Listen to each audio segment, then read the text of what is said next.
गोश्त देने जाओ तो कहते हैं हम 3 घर हैं, और इमाम मस्जिद की तनख्वाह लेने जाएं तो कहते हैं हम एक घर हैं। ये दुनिया किरदार देखकर नहीं, हालात देखकर इज्जत देती है। फकीर बादशाह बन जाए तो सब रिश्तेदार निकल आते हैं। वो लोग किसी के नहीं होते जो दोस्त और रिश्तों को लिबास की तरह बदलते हैं। किसी की बेटी को जब अपने घर ले आएं तो याद रखें कि शादी करके ही लाए हैं, खरीद कर नहीं, कि जैसा मर्जी सलूक किया जाए वो आपके अच्छे सलूक और इज्जत की हकदार होती है। एक बेटी और एक दरख्त दोनों का घर में होना बहुत ज़रूरी है, क्योंकि दरख्त हमेशा धूप में साया देता है और बेटी हमेशा दर्द में साथ देती है। बेहतरीन हमसफ़र की सबसे बड़ी खासियत यह है कि वो आपसे इख्तिलाफ और नाराज़गी के बावजूद भी आपका ख्याल रखना और फिक्र करना नहीं छोड़ता। अगर पानी को ज़बान मिल जाती तो वो कई लोगों से कहता तुम्हें चेहरा नहीं, दिल धोने की ज़रूरत है। बुलंदी से खड़े होकर नीचे हकारत से मत देखें, बल्कि ये सोचें कि कभी आप भी नीचे खड़े थे। हम ऐसे माशरे में रहते हैं जहाँ ड्रामा देखकर लोग रोते हैं और हकीकत देखकर कहते हैं सब ड्रामा है। आपके लाख वारिस हों, बाप के बगैर आप लावारिस हैं।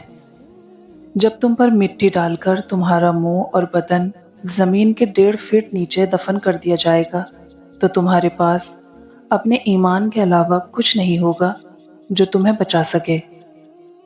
4 दिन भी कोई दूसरा नहीं निभा सकता जो किरदार एक बाप सारी जिंदगी निभाता है। जख्म ठीक हो जाने से हाथ से नहीं भूला करते। सब्र का रास्ता मुश्किल जरूर होता है, लेकिन सब्र करने वालों की मंजिल बहुत खूबसूरत होती है। सयाने कहते हैं नेक लोगों से होशियार रहें, ये धोखा आपको देंगे और माफ़ी मस्जिद में जाकर मांगेंगे। या इलाही, उम्रा करने की तड़प दिल में उठी है, कोई गैब से वसीला पैदा कर दे। मेरे मौला, तेरे खजाने में कोई कमी नहीं है।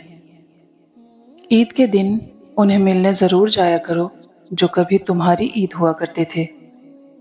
कुछ लोग इंसानों की खाल उतार कर जानवर लेते हैं और जानवर की खाल उतार कर सवाब। एक रेड़ी लगाने वाला हज पे जा रहा था।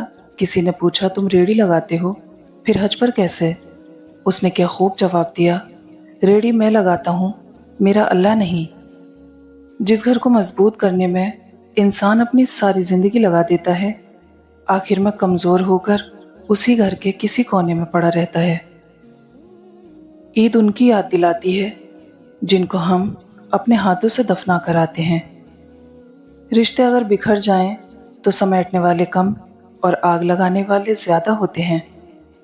एक वक्त वो भी था जब मस्जिदें घरों से ज़्यादा बुलंद हुआ करती थी। शर्म आनी चाहिए ऐसी औलाद को जो बड़े होकर बाप को कहती है तुमने हमारे लिए किया ही क्या है। लुकमान हकीम से किसी ने पूछा कि मौत से ज़्यादा सख्त भी कोई लम्हा हो सकता है? वो बोले, जब किसी नस्ली आदमी को बदनस्ली इंसान का मोहताज होना पड़े। तुम महबूब से बिछड़ने की बात करते हो, कभी एयरपोर्ट पर माँ बाप से बिछड़ने का दुख समझा है? अपनी औकात तुम जर्रा बराबर न समझो। तुम मिट्टी थे, तुम मिट्टी हो, तुम्हें मिट्टी में जाना है।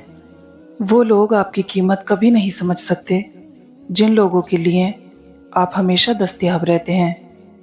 मुफलिस ने उठाकर कूड़ेदान से एक कमीज, कहा शुक्र खुदा मेरे बच्चे की ईद हो गई।